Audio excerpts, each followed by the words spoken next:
Hi guys, ನನ್ನ ಹೆಸರು ಮನೋಜ್ ಅಂತ. ನಾನಿವತ್ತು ಯಾವ ವಿಷಯದ ಬಗ್ಗೆ ಮಾತಾಡಕ್ಕೆ ಬಂದಿದ್ದೀನಿ ಅಂದರೆ ಕಾಕ್ರೋಚ್ ಜನತಾ ಪಾರ್ಟಿ. ಏನು ಒಂದು ಚಿಕ್ಕ ಸಣ್ಣ ವಿಚಾರ ಒಂದು ದೇಶದಲ್ಲಿ ಇಷ್ಟೊಂದು ಅಲೆಗಳು ಎಬ್ಬಿಸ್ತದೆ ಅಂದರೆ ಇದಕ್ಕೆಲ್ಲ ಕಾರಣ ಬಂದು ಜೆನ್ಜಿ ಏನಿದ್ದಾರೆ ಇವಾಗೆಲ್ಲ, ಅಂದರೆ ಯೂತ್ಸ್ ಏನಿದ್ದಾರೆ ಅವರೇ ಕಾರಣ. ಇದು ಸ್ಟಾರ್ಟ್ ಆಗೋಕ್ಕೂ ಅವರೇ ಕಾರಣ, ಇವತ್ತು ಎಂಡ್ ಆಗೋಕ್ಕೂ ಅವರೇ ಕಾರಣ. ಯಾಕೆ ಇನ್ನೂ ಎಂಡ್ ಆಗಿಲ್ಲ, ಎಂಡ್ ಆಗುತ್ತೆ. ಏನಕ್ಕಪ್ಪ ಎಂಡ್ ಆಗುತ್ತೆ ಅಂತ ಹೇಳ್ತಾ ಇದೀನಿ ಅಂತ ಹೇಳಿದ್ರೆ, ಕೆಲವು ರಾಜಕಾರಣಿ ವ್ಯಕ್ತಿಗಳು ಇದನ್ನ ಎಂಡ್ ಮಾಡಬೇಕು ಅಂತ ನೋಡ್ತಿದ್ದಾರೆ. ಬಟ್ ಇದು ಹೇಗೆ ಸ್ಟಾರ್ಟ್ ಆಯಿತು ಅಂತ ಹೇಳ್ಬಿಡ್ತೀನಿ ಸ್ಮಾಲ್ ಆಗಿ. ಹಂಗೆ ಕರೆಕ್ಟಾಗಿ ಒಂದು 8 ದಿನದ ಹಿಂದೆ ಸುಪ್ರೀಂ ಕೋರ್ಟಲ್ಲಿ ಒಬ್ಬರು ಜಡ್ಜು, ಅವ್ರ ಹೆಸರು ಬಂತು CJI ಸೂರ್ಯಕಾಂತ್ ಶರ್ಮಾ ಅಂತ. ಅವರು ಏನು ಮಾಡ್ತಾರೆ ಅಂದರೆ, ಅಂದರೆ ಅವ್ರು ಬಾಯಿ ತಪ್ಪೇನು ಹೇಳೋದಿಲ್ಲ, ಅವರು ಏನು ಅನ್ಸುತ್ತೆ ಅದನ್ನೇ ಹೇಳಿರೋದು. ಅದು ಅವ್ರು ಏನಂತ ಹೇಳ್ತಾರೆ ಅಂತ ಅಂದರೆ, youngsters they are like cockroaches ಅಂತ ಹೇಳ್ಬಿಡ್ತಾರೆ. ಬಾಯಿ ತಪ್ಪೇನಿಲ್ಲ, ನೀಟಾಗಿ ಅವರೇ ಜೋರಾಗಿ ಹೇಳ್ತಾರೆ. ಏನಕ್ಕೆ ಅಂದರೆ ಅವ್ರ ಕೆಲಸಗಳನ್ನ ಹುಡಿಕೊಳ್ಳಲ್ಲ ಅಂದರೆ ಆ ರೀತಿ ಹೇಳ್ತಾರೆ. ಅವಾಗೇನಾಗುತ್ತೆ, ನಮ್ಮ ಒಂದು ಸ್ವಲ್ಪ ಯಂಗ್ಸ್ಟರ್ಸ್ಗೆ ಸ್ವಲ್ಪ ಬತ್ತಿ ಇಟ್ಟಂಗೆ ಆಗೇ ಆಗುತ್ತೆ, ಎಲ್ಲರಿಗೂ ಆಗೇ ಆಗುತ್ತೆ. ಇದೇ ಥರ ಯಂಗ್ಸ್ಟರ್ಸ್ ಎಲ್ಲರಿಗೂ ಆಯಿತು. ಅವಾಗೇನಾಯಿತು ಅಂತ ಹೇಳಿದ್ರೆ, ಒಬ್ಬರು ಅವ್ರ ಹೆಸರು ಬಂದ್ಬಿಟ್ಟು ಅಭಿಜಿತ್ ದಿಪ್ಕೆ ಅಂತ. ಅವ್ರೇನು ಮಾಡ್ತಾರೆ, ಒಂದು ಅಕೌಂಟ್ ಓಪನ್ ಮಾಡ್ತಾರೆ ಇನ್ಸ್ಟಾಗ್ರಾಮಲ್ಲಿ. ಅಕೌಂಟ್ ಓಪನ್ ಮಾಡಿ ಅದಕ್ಕೆ ಕಾಕ್ರೋಚ್ ಜನತಾ ಪಾರ್ಟಿ ಅಂತ ಹೆಸರಿಟ್ಟು, ಅಲ್ಲಿಂದ ಓಪನ್ ಮಾಡಿದ ಅಕೌಂಟು ಇವತ್ತಿಗೆ 22 ಮಿಲಿಯನ್, ಅದೇ ಹತ್ತತ್ರ 23 ಮಿಲಿಯನ್ ಕ್ರಾಸ್ ಆಗ್ಬಿಟ್ಟೈತೆ. ಹೆಂಗೆ ಅಂತ ಹೇಳಿದ್ರೆ, ಅವ್ರ ಅಕೌಂಟ್ ಓಪನ್ ಮಾಡಿದ ತಕ್ಷಣ ಎಲ್ಲ ಕಂಟೆಂಟ್ ಕ್ರಿಯೇಟರ್ಸು ಯಾರ್ಯಾರು ಇದ್ದಾರೆ ಇಂಡಿಯಾದಲ್ಲಿ, ಕಂಟೆಂಟ್ ಕ್ರಿಯೇಟರ್ಸ್ ಎಲ್ಲ ಯಾರ್ಯಾರು ಇದ್ದಾರೆ, ಹಿಂದಿ ಎಲ್ಲ ಲ್ಯಾಂಗ್ವೇಜ್ ಅವರು ಏನು ಮಾಡೋಕ್ಕೆ ಸ್ಟಾರ್ಟ್ ಮಾಡ್ತಾರೆ, ರೀಲ್ಸ್ಗಳೆಲ್ಲ ಸ್ಟಾರ್ಟ್ ಮಾಡ್ಬಿಟ್ರು ಮಾಡೋಕ್ಕೆ. ನೀವು ಯಾರಿಗೆ ಸಪೋರ್ಟ್ ಮಾಡ್ತೀರಾ? Cockroach Janata party. ಯಾವಾಗ ಅಭಿಜಿತ್ ದಿಪ್ಕೆ ಅವರು ಅಕೌಂಟ್ ಓಪನ್ ಮಾಡ್ತಾರೆ, ಆವಾಗಲೇ ಎಲ್ಲರೂ ಅಕೌಂಟ್ ಎಲ್ಲ ಅಂದರೆ ಯಾರಿಗೆ ಸಪೋರ್ಟ್ ಮಾಡ್ತೀರಾ ಅಂತ ರೀಲ್ಸ್ಗಳು ಮಾಡೋಕ್ಕೆ ಸ್ಟಾರ್ಟ್ ಮಾಡಿಬಿಟ್ರು. ಅಲ್ಲಿಂದ ಇದಕ್ಕೆ ಹೈಪ್ ಜಾಸ್ತಿ ಸಿಕ್ಬಿಡ್ತು. ಇದಕ್ಕೆಲ್ಲ ಕಾರಣ ಒಬ್ಬರು ಜಡ್ಜೇ ಇರ್ಬೋದು, ಬಟ್ ಹೈಪ್ ಸಿಗೋಕ್ಕೆ ಕಾರಣ ಅಭಿಜಿತ್ ದಿಪ್ಕೆ ಅವರು. ಹೈಪ್ ಸಿಕ್ತು. ಆಮೇಲೆ ಅವರು ಅದು ಹೈಪ್ ಸಿಕ್ಕಿದ ತಕ್ಷಣ ಇನ್ನೊಂದು ಪೋಸ್ಟ್ ಹಾಕ್ತಾರೆ. ಏನಂತ ಹೇಳಿದ್ರೆ, ಅಂದರೆ ಒಂದು ಐದು ರೂಲ್ಸ್. ಇದು ನಾವು ನಮ್ಮ ಪಕ್ಷ ಬಂದರೆ ಇದು 5 ರೂಲ್ಸ್ ನಾವು ಪಟ್ಟಂತ ಜಾರಿ ಮಾಡ್ತೀವಿ ಅಂದ್ಬಿಟ್ಟು ಒಂದು 5 ರೂಲ್ಸ್ದು ಒಂದು ಪೋಸ್ಟ್ ಬಿಡ್ತಾರೆ. ಏನು ಫಸ್ಟ್ನೇದು ಏನಂತ ಹೇಳಿದ್ರೆ, ರಿಟ್ರೀಟ್ಮೆಂಟ್ ರಿವಾರ್ಡ್ ಫಾರ್ ಜಡ್ಜಸ್ ಅಂತ ಬಿಡ್ತಾರೆ, ಮೊದಲನೇದು. ಎರಡನೇದು, ಪ್ರೊಟೆಕ್ಟ್ ಎವ್ರಿ ಲೀಗಲ್ ಹೋಟ್ಸು. ಏನಕ್ಕೆ ಅಂತ ಹೇಳಿದ್ರೆ, ಎರಡನೇ ಆಪ್ಷನ್ ಬಗ್ಗೆ ನನಗೆ ಎಷ್ಟು ತಲೆ ಓಡ್ತು ಅಂತ ಹೇಳಿದ್ರೆ, ನಿಮಗೆ ಗೊತ್ತು ಮೋದಿ ಅವರು ಓಟ್ ಚೋರ್ ಮಾಡ್ತಾರೆ ಅಂತ ಎಷ್ಟೊಂದು ಕಡೆ ಸುದ್ದಿಗಳು ನೋಡ್ಬಿಟ್ಟಿದ್ದೀವಿ ನಾವು. ಕಾಂಗ್ರೆಸ್ ಅವರು ಅದನ್ನು ಹೇಳ್ತಾನೆ ಇರ್ತಾರೆ ಎಲ್ಲ ಕಡೆ, ನಾವು ಕೇಳಿದ್ದೀವಿ ಕೂಡ. ಹಿಂಗೆ ಓಟ್ ಚೋರ್ ಮಾಡ್ತಾರೆ, ಓಟ್ ಚೋರ್ ಅವರು ಮೋದಿ ಅವರು ಅಂತ ಹೇಳ್ತಾ ಇರ್ತಾರಲ್ವ. ಅದಕ್ಕೋಸ್ಕರ ಇವರು ಎರಡನೇ ಪಾಯಿಂಟ್ನ ಮೆನ್ಷನ್ ಮಾಡಿರೋದು, ಪ್ರೊಟೆಕ್ಟ್ ಎವ್ರಿ ಲೀಗಲ್ ಓಟ್ ಅಂತಲೇ ಮಾಡಿರೋದು. ಏನಕ್ಕೆ ಅಂದರೆ, ಇಲ್ಲಿಗಲ್ ಅಂದ್ಬಿಟ್ಟು ನಮ್ಮ ರಾಹುಲ್ ಗಾಂಧಿ ಅವರು ಹೋದ್ಸಲಿ ಯಾವುದೋ ಒಂದು ಹುಡುಗಿ ಫೋಟೋ ತೋರಿಸಿ, ಈ ಹುಡುಗಿ 7 ಜಿಲ್ಲೆಲೋ 7 ರಾಜ್ಯದಲ್ಲೋ ಓಟ್ ಹಾಕೈತೆ ಅಂತ ತೋರಿಸ್ತಾರೆ ಲೈವಲ್ಲಿ. ಅದಕ್ಕೆ ಇವರು ಈ ಥರ ಹಾಕೋರೆ. ಆಮೇಲೆ ಮೂರನೇ ಆಪ್ಷನ್ನು 50% ರಿಸರ್ವೇಷನ್ ಫಾರ್ ವುಮೆನ್ನು. ಏನಕ್ಕೆ ಅಂತ ಹೇಳಿದ್ರೆ, ಇಲ್ಲಿ ರಿಸರ್ವೇಷನ್ ಕಮ್ಮಿ ಐತೆ ಇಂಡಿಯಾದಲ್ಲಿ, ವುಮೆನ್ಗಂತೂ ರಿಸರ್ವೇಷನ್ನೇ ಇಲ್ಲ ಅಂದ್ಬಿಟ್ಟು ಇದು ಅಂದರೆ ಮೂರನೇ ಇದು ಓಪನ್ ಮಾಡಿರೋದು.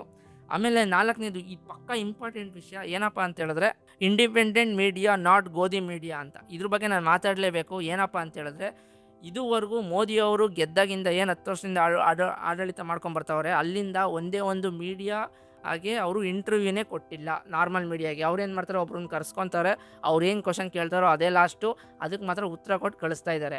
ಅದನ್ನ ಬಿಟ್ಟು ಒಂದು 20 ಜನ ಮೀಡಿಯಾ ಮುಂದೆ ಕೂತ್ಕೊಂಡು ಯಾವತ್ತೂ ಕೂಡ ಅವರು ಏನು ಮೀಡಿಯಾ ಮುಂದೆ ಬಂದೇ ಇಲ್ಲ.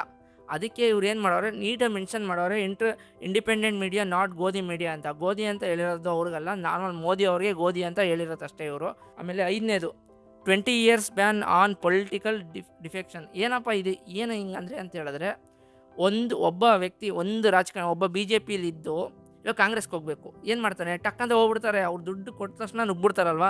ಇದು ಆಗಬಾರ್ದು. ಅವ್ರಿಗೆ 20 ವರ್ಷ ಗ್ಯಾಪ್ ಇರುತ್ತೆ. ಒಂದು ಪಕ್ಷಕ್ಕೆ ಸೇರ್ಕೊಂಡ್ಮೇಲೆ 20 ವರ್ಷ ಎಲ್ಲೂ ಹೋಗಂಗಿಲ್ಲ ಅನ್ನೋದೇ ಈ ರೂಲು. ಈ ರೂಲ್ ನಂಗೆ ಸಖತ್ ಇಷ್ಟ ಆಯಿತು. ಏನಕ್ಕೆ ಅಂತ ಹೇಳಿದ್ರೆ, ದುಡ್ಡು ಕೊಟ್ಟಂಗೆ ಆಡ್ತಾ ಇರ್ತಾರಲ್ವ, ಅದಕ್ಕೆ ಈ ಥರ ಮಾಡಿ.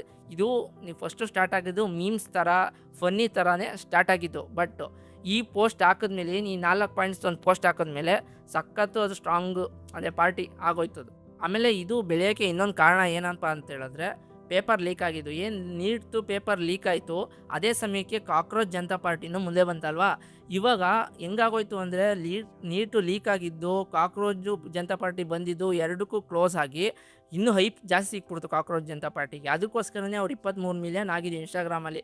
ಆಮೇಲೆ ಇನ್ನೊಂದೇನಪ್ಪ ಅಂತ ಹೇಳಿದ್ರೆ, ಎಲ್ಲ ಪಕ್ಷದವರು ಕೂಡ ಇದ್ರ ಬಗ್ಗೆ ಮಾತಾಡೋಕ್ಕೆ ಸ್ಟಾರ್ಟ್ ಮಾಡಿದ್ರು, ಚರ್ಚೆ ಮಾಡೋಕ್ಕೆ ಸ್ಟಾರ್ಟ್ ಮಾಡಿದ್ರು. ಇದು ಬರೀ ಫನ್ನಿ ಆಗಿತ್ತು, ಫನ್ನಿ ಮೀಮ್ ಆಗಿತ್ತು. ಈ ಥರ ಆಗುತ್ತೆ ಅಂತ ಯಾರಿಗೂ ಗೊತ್ತಿರಲಿಲ್ಲ. ಈ ಥರ ಆದಮೇಲೆ ಏನು ಮಾಡಿದ್ರು, ಎಲ್ಲ ಪಕ್ಷದವ್ರು ಜಾಸ್ತಿ ಮಾಡೋಕ್ಕೆ ಹೋದ್ರಲ್ಲ. ಆವಾಗ ನಮ್ಮ ಪ್ರಧಾನಮಂತ್ರಿ ಅವ್ರಿಗೂ ಹೋಗಿರುತ್ತೆ ವಿಡಿಯೋ, ನಮ್ಮ ಪ್ರಧಾನಮಂತ್ರಿಯವ್ರಿಗೂ ಹೋಗಿರುತ್ತೆ ವಿಡಿಯೋ. ಅವ್ರೇನು ಮಾಡಿದ್ರು ಅಂದರೆ, ಅವ್ರದ್ದು ಈ ಗುರುವಾರ ಬಂದು ಅವ್ರದ್ದು ಎಕ್ಸ್ ಅಂದರೆ ಟ್ವಿಟ್ಟರ್ನ ಬ್ಯಾನ್ ಮಾಡಿಸ್ತಾರೆ. ಅಂದರೆ ಅಕೌಂಟ್ನ ಬ್ಲಾಕ್ ಮಾಡಿಸ್ತಾರೆ, ಅಕೌಂಟು ಹೋಗ್ಬಿಡುತ್ತೆ ಗುರುವಾರ. ಮತ್ತೆ ಅಕೌಂಟ್ನ ಓಪನ್ ಮಾಡ್ತಾರೆ. ಓಪನ್ ಮಾಡಿದಾಗ್ಲೂ 1,00,000 ಚಿಲ್ಲರೆ ಫಾಲೋವರ್ಸ್ ಬಂದೇ ಬಿಡ್ತಾರೆ. ಅಂದರೆ ಯೂತ್ಸು ಎಷ್ಟು ಫಾಸ್ಟಾಗಿದ್ದಾರೆ ಅಂತ ಅವರು ಅರ್ಥ ಮಾಡ್ಕೊಬೇಕು. ಆಮೇಲೆ ಇದಕ್ಕೆ ಕೆಲವರು ಕನ್ನಡದವರಾಗಿರ್ಬೋದು, ಎಲ್ಲ ಕ್ರಿಯೇಟರ್ಸ್ ಆಗಿರ್ಬೋದು ಏನು ಮಾಡ್ತಾವ್ರೆ, ನೆಗೆಟಿವ್ ಕೂಡ ಮಾಡ್ತಾವ್ರೆ ಇದಕ್ಕೆ. ಅಂದರೆ ಕಾಕ್ರೋಚ್ ಜನತಾ ಪಾರ್ಟಿಗೆ ಜೆನ್ಸಿಗಳು ಚೂತ್ಯಗಳು ಅಂದರೆ ಈ ಥರ ಎಲ್ಲ ಕಂಟೆಂಟ್ಗಳು ಮಾಡ್ತಾವ್ರೆ. ಜೆನ್ಸಿಗಳು ಹಿಂಗೆ ಆಗ್ಬಿಟ್ರೆ ನಮ್ಮ ದೇಶ ಎಲ್ಲುದ್ಧಾರ ಆಗುತ್ತೆ, ಈ ಥರ ಬಂದು ಪಾರ್ಟಿಗೆಲ್ಲ ಜೈ ಅಂತಿದ್ರೆ ಎಲ್ಲುದ್ಧಾರ ಆಗುತ್ತೆ ಅಂತೆಲ್ಲ ಮಾತಾಡ್ತಾವ್ರೆ. ನಾನು ಅವ್ರಿಗೆಲ್ಲ ಒಂದು ಹೇಳ್ತೀನಿ, ಕಾಂಗ್ರೆಸ್ ಬಂತು ಜೈ ಅಂದು, BJP ಬಂತು ಜೈ ಅಂದು, ಅವ್ರೇನಾರ ನಮ್ಗೇನಾರ ಮಾಡಿದಾರ? ಅಷ್ಟೇ ಕ್ವಶನು. ಅವ್ರು ಏನೂ ಮಾಡಿಲ್ಲ ಅಲ್ವಾ. ಅವರು ಜಾತಿ ಜಾತಿ ಜಾತಿ ಅನ್ನೋದ್ಬಿಟ್ಟು ಬೇರೆ ಏನಾದ್ರು ಮಾಡಿದರೆ ನಾವು ಯಾರಿಗೂ ಜೈ ಅಂತಾರಿಲ್ಲಪ್ಪ. ಈ ಕಾಕ್ರೋಚ್ ಪಾರ್ಟಿ ಬಂದ ತಕ್ಷಣ ತಿಳ್ಬಿಡ್ತಿದ್ವಿ, ಬೇಡ ಹೋಗ್ರು, ಇದು ನಮ್ಗೆ ಇವರೇ BJP ಕಾಂಗ್ರೆಸ್ಸೇ ಒಳ್ಳೇದು ಮಾಡ್ತಿರ್ಬೇಕಾದ್ರೆ ಇದ್ಯಾವ್ದು ಗುರು ದರಿದ್ರೆ ಕಾಕ್ರೋಚ್ ಪಾರ್ಟಿ ಅಂತ ಹೇಳ್ತಿದ್ವಿ. ಅವರೇ ಹೇಳ್ತಿನೋ ಕೆಲಸ ಮಾಡ್ತಿರ್ಬೇಕಾದ್ರೆ ನಾವು ಇನ್ನೊಂದು ಪಕ್ಷನ ಕರ್ಕೊಳ್ಳೋದ್ರಲ್ಲಿ ಅವ್ರಿಗೆ ಜೈ ಅನ್ನೋದ್ರಲ್ಲಿ ಏನಿದೆ ಗುರು ತಪ್ಪು? ಜೆನ್ಸಿಗಳು ನಾವು ಅರ್ಥ ಮಾಡ್ಕೊತೀವಿ. ಇವಾಗ ಜೆನ್ಸಿಗಳು ಚೂತೆಗಳು ಅನ್ನೋ ನೀವುಗಳು ನೀವೆಷ್ಟು ಚೂತೆಗಳಾಗಿದ್ದೀರಾ ನೀವೇ ಯೋಚನೆ ಮಾಡಿ. ನೀವೇನು ಮಾಡ್ತೀರಾ ಅಂದರೆ, ಯಾರೋ ಒಬ್ಬರು ಹಾಕಿರೋ ಪೋಸ್ಟ್ಗೆ ಅದನ್ನು ಹೆಂಗೆ ವಿರುದ್ಧ ಮಾಡಬೇಕು. ಇವಾಗ ಒಬ್ಬ ಕಾಂಗ್ರೆಸ್ ಪಾರ್ಟಿ ಅವನು ಒಂದು ವಿಡಿಯೋ ಮಾಡವನೆ, BJPಯವ್ರು ಹಿಂಗೆ ಅಂತ. ನೀವೇನು ಮಾಡ್ತೀರಾ, BJPಯವ್ರು ಹಿಂಗಲ್ಲ ಗುರು ಹಾಗೆ ಅಂತ ಒಂದು ವಿಡಿಯೋ ಮಾಡ್ತೀರಾ. ಅದು ಯಾರು ಪರವಾಗಿ ಮಾಡ್ತೀರಾ? BJPಯವ್ರ ಪರವಾಗೇ ಮಾಡ್ತೀರಾ ಅಲ್ವಾ. ಆವಾಗ ಏನಾಗುತ್ತೆ ಹೇಳಿ, ಆವಾಗಲೇ ಈ ಗಲಾಟೆಗಳು ಸ್ಟಾರ್ಟ್ ಆಗೋದು, ಮೀಡಿಯಾದವ್ರಿಗೆ ಕಂಟೆಂಟ್ ಸಿಗೋದು. ಅದ್ರ ಬದಲು ಅವ್ರು ಹಂಗೆ ಹೇಳ್ತವ್ರ, ಅದ್ರ ಬದಲು ಕೆಲಸ ಮಾಡೋಣ, ಏನು ತಪ್ಪು ಮಾಡಿದ್ವಿ ಅದನ್ನು ತಿದ್ಕೊಳ್ಳೋಣ ಅಂತ ಯಾವನೂ ಹೋಗಲ್ಲ. ಅದ್ರ ವಿರುದ್ಧ ಏನು ವಿಡಿಯೋ ಮಾಡಬೇಕು. ಆಮೇಲೆ 3 ದಿನದ ಹಿಂದ್ಗಡೆ ಇನ್ನೊಂದು ಸುದ್ದಿ ಸ್ಟಾರ್ಟ್ ಆಯಿತು. ಈ ಕಾಕ್ರೋಚ್ ಜನತಾ ಪಾರ್ಟಿ ಇದು ಯುನೈಟೆಡ್ ಸ್ಟೇಟ್ಸಲ್ಲಿ ಇದು ಅಕೌಂಟ್ ಓಪನ್ ಆಗಿರೋದು ಅಂತ ಎಲ್ಲರೂ ಹಾಕ್ತಾಯಿದ್ರು. ಇರೋದು ಹೇಳ್ತೀನಿ, ಎಲ್ಲರೂ ಹಾಕಿದ್ರು. ಆಮೇಲೆ ಇದರಲ್ಲಿ ಇರೋ 90% ಪಾಕಿಸ್ತಾನ ಫಾಲೋವರ್ಸು ಅಂತೆಲ್ಲ ಹಾಕಿದ್ರು. ನಾನು ಹೇಳ್ತಾ ಇದ್ದೀನಿ, ಇದು ಯಾವ ಪಾಕಿಸ್ತಾನ ಫಾಲೋವರ್ಸು ಇಲ್ಲ.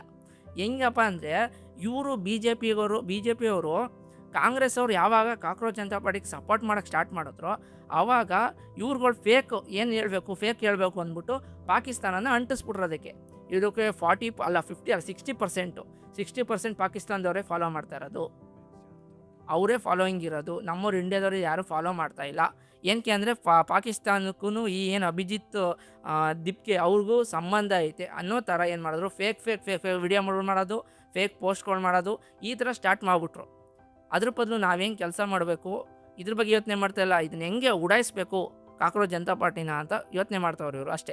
ಇದು ಯಾವಾಗ ಅವರು ಈ ಥರ ಟ್ವಿಟರ್ ಪೇಜ್ನ ಬ್ಲಾಕ್ ಮಾಡೋದು, ಇನ್ಸ್ಟಾಗ್ರಾಮ್ ಪೇಜ್ನ ಫುಲ್ಲು ನೆಗೆಟಿವ್ ಮಾಡೋದು, ಈ ಥರ ಏನು ಮಾಡೋಕ್ಕೆ ಸ್ಟಾರ್ಟ್ ಮಾಡಿದ್ರಲ್ಲ, ಆವಾಗಲೇ ಇನ್ನೂ ಜಾಸ್ತಿ ಹೈಪ್ ಸಿಕ್ಕಿದ್ದು ಕಾಕ್ರೋಚ್ ಜನತಾ ಪಾರ್ಟಿಗೆ, ಇನ್ನೇನೂ ಇಲ್ಲ. ಆಮೇಲೆ ಹೇಳಿದ್ರಲ್ಲ, ಯುನೈಟೆಡ್ ಸ್ಟೇಟ್ಸಲ್ಲಿರೋನು ಹೆಂಗೆ ಪೋಸ್ಟ್ ಮಾಡ್ತಾನೆ, ಅವ್ನು ಅಲ್ಲಿದ್ಕೊಂಡು ಇಲ್ಲೆಂಗೆ ರಾಜ್ಯ ಇಲ್ಲಿ ಫ್ರೀಡಮ್ ಆಫ್ ಸ್ಪೀಚೇ ಇಲ್ಲ ಮಗ.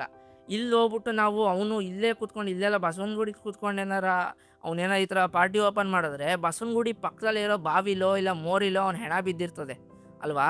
ಅದಕ್ಕೋಸ್ಕರ ಬುದ್ಧಿವಂತರು ಗುರು ಅವರು. ಇವಾಗ ಯಾಕೆ ನೀವು ಎಲ್ಲವನ್ನು ಕೂಡ ಫಾರಿನ್ಗೆ ಹೋಗ್ಬಿಟ್ಟು ಇಂಡಿಯಾ ಬಗ್ಗೆ ಮಾತಾಡೋದು, ನೀವೇನಾದ್ರು ಯೋಚನೆ ಮಾಡಿ. ತಪ್ಪು ಅಂದರೆ ತಪ್ಪು ಅನ್ನಿ, ಸರಿ ಅಂದರೆ ಸರಿ ಅನ್ನಿ. ಎಲ್ಲವನು ಫಾರಿನ್ ಫಾರಿನ್ಗೆ ಹೋದವರೆಲ್ಲ ಇಂಡಿಯಾ ಬಗ್ಗೆ ನೆಗೆಟಿವ್ ಎಲ್ಲಿ ಮಾಡ್ತಾರೆ ಹೇಳಿ, ಅಲ್ಲಿ ಅಮೇರಿಕಕ್ಕೋ ಇಲ್ಲ ಆಸ್ಟ್ರೇಲಿಯಾಗೋ ಅಲ್ಲಿ ಹೋಗ್ಬಿಟ್ಟೆ ನೆಗೆಟಿವ್ ಮಾತಾಡೋದು. ಇಲ್ಲಿ ಮಾತಾಡೋಕ್ಕಾಗಲ್ಲ, ಫ್ರೀಡಮ್ ಆಫ್ ಸ್ಪೀಚ್ ಇಲ್ಲವೇ ಇಲ್ಲ. ಇಲ್ಲಿ ಸಾಯಿಸ್ಬಿಡ್ತಾರೆ, ಮುಗಿಸೇ ಹಾಕ್ಬಿಡ್ತಾರೆ, ನಮ್ಮನ್ನ ಎಲ್ಲೂ ನೋಡಲ್ಲ. ಹಂಗೆ ನಾನಿದು ತಪ್ಪು ಸರಿನೋ ಅಂತ ಹೇಳೋಕ್ಕೋಗಲ್ಲ ಗುರು. ಯಾಕಂದರೆ ನಾವೊಬ್ಬರು ಓಟ್ ಹಾಕ್ಬಿಟ್ಟು ಗೆಲ್ಲಿಸ್ತೀವಿ, ಅವ್ರು ಏನು ಮಾಡ್ಬೇಕು, ನಮಗೆ ಕೆಲಸ ಮಾಡಬೇಕು, ಅಷ್ಟೇ ನಮಗೆ ಬೇಕಾಗಿರೋದು. ಇವಾಗ ಕಾಕ್ರೋಚ್ ಜನತಾ ಪಾರ್ಟಿ ಬಂತ, ನಾವು ಅವ್ರಿಗೂ ಸಪೋರ್ಟ್ ಮಾಡ್ತೀವಿ, ಅವರು ಕೆಲಸ ಮಾಡಲಿಲ್ಲ ಅಂದರೆ ನಾವು ಅವ್ರಿಗೂ ಹೋಗಿತೀವಿ ಗುರು ಅಲ್ವಾ. ಬರಲಿ ಬಿಡಿ, ಯಾವುದೋ ಒಂದು ಹೊಸ ಪಕ್ಷ ಬಂದೈತೆ, ನಿಮ್ಗೆ ಯಾಕೆ ತಿಕ್ಕ ಊರಿ? ಯಾಕೆ ನಿಮ್ಮ ಪೇಜ್ಗಿಂತ ಜಾಸ್ತಿ ಅವ್ರಿಗೆ ಫಾಲೋವರ್ಸ್ ಆಗ್ಬಿಟ್ರು ಅಂತನಾ? ಕಾಂಗ್ರೆಸ್ ಅವರು ಅವ್ರಿಗೆ ಸಪೋರ್ಟ್ ಮಾಡಿಬಿಟ್ರು ಅಂತನಾ? ದುಡ್ಡು ಈ ಕುಕ್ಕರು ಅದಕ್ಕೆ ಯೋಚನೆ ಮಾಡಪ್ಪದ್ದು. ಈ ಥರ ಹೊಸ ಪಾರ್ಟಿಗಳು ಬಂದರೆ ಜೈಯನ್ನಿ ಏನೂ ಬೇಜಾರಿಲ್ಲ, ಮಾಡ್ತಾರೆ ಅನ್ನೋ ಇದಿರ್ಬೇಕಷ್ಟೇ, ನಂಬಿಕೆ ಇರಬೇಕು. ಸ್ಟಾರ್ಟಿಂಗಲ್ಲಿ ಬಂದ ತಕ್ಷಣ ಕುಗ್ಗಿಸ್ಬಿಡೋದು, ಇವೆಲ್ಲ ಮಾಡೋಕ್ಕೆ ಹೋಗ್ಬೇಡಿ ಗುರು. ಇನ್ನೇನು ಹೇಳೋಕ್ಕೋಗಲ್ಲ ಗೈಸ್. ಕೆಲವು ಚ್ಯುತಿಗಳಿಗೆ ಇದನ್ನು ಉತ್ತರ ಕೊಡಬೇಕಾಗಿತ್ತು, ಕೊಟ್ಟೆ. ಇನ್ನೇನು ಹೇಳಿ, ಅವ್ರವ್ರು ಏನೇನು ಹೇಳ್ಕೊಬಂದವ್ರೆ ಅದನ್ನೇ ಅವ್ರ ಕೈಗೆ ಮಾಡೋಕ್ಕೆ ಸಾಧ್ಯ ಇಲ್ಲದೆ ಇರೋರು ಹೊಸ ಪಾರ್ಟಿ ಬಗ್ಗೆ ಮಾತಾಡ್ತಾರೆ. ಹುಡ್ಕೊಂಡು ಈ ಥರ ಬ್ಲಾಕ್ ಮಾಡಿಸೋದು, ಈ ಥರ ಅಕೌಂಟ್ ತೆಗಿಸೋದು, ಏನು ಬೇಕು ನಿಮ್ಗೆ ಈ ಥರ ದೊಡ್ಡ ರೋಗ? ಇನ್ನೇನು ಹೇಳಿ, ಅಷ್ಟೇ. ನಾನು ಬರ್ಕೊಂಡಿದ್ದೆ ಅಷ್ಟು, ನಾನು ಏನು ಬರ್ಕೊಂಡಿದ್ದೆ ಅದನ್ನು ಮಾತಾಡಿದ್ದೀನಿ. ಇನ್ನೂ ಇದೇ ಥರ ಕಂಟೆಂಟ್ ನೋಡಬೇಕು ಅಂದರೆ ಫಾಲೋ ಮಾಡ್ತಾಯಿರಿ. ಇದರಲ್ಲಿ ಎಷ್ಟು ವ್ಯೂಸ್ ಬರುತ್ತೆ ಗೊತ್ತಿಲ್ಲ, 1 ವ್ಯೂಸ್ ಬಂದರೆ ಒಬ್ಬ ನೋಡ್ದ ಅಂದರೆ ಸಾಕು ಗುರು ಅನ್ನೋ ಥರ ಇರ್ತೀನಿ. ಯಾಕಂದರೆ ಒಬ್ಬ ನೋಡಿದ್ರೆ ಆ ಒಬ್ಬ ಪರಿವರ್ತನೆ ಆಗ್ತಾನೆ, ಇನ್ನೊಬ್ಬಗೆ ಶೇರ್ ಮಾಡ್ತಾನೆ. 10 ಜನ ನೋಡಿದ್ರೆ 10 ಜನ ಪರಿವರ್ತನೆ ಆಗ್ತಾನೆ, ಇನ್ನೊಂದು 100 ಜನಕ್ಕೆ ಶೇರ್ ಮಾಡ್ತಾನೆ. ಇಷ್ಟೇ ನಂಗೆ ಬೇಕಾಗಿರೋದು. ಅಷ್ಟೇ ಗೈಸ್, ನಿಮ್ಗೆ ಏನಿಸ್ತು ಅಂತ ಕಮೆಂಟ್ ಮಾಡಿ. ಸಿಗ್ತೀನಿ. ಬಾಯ್.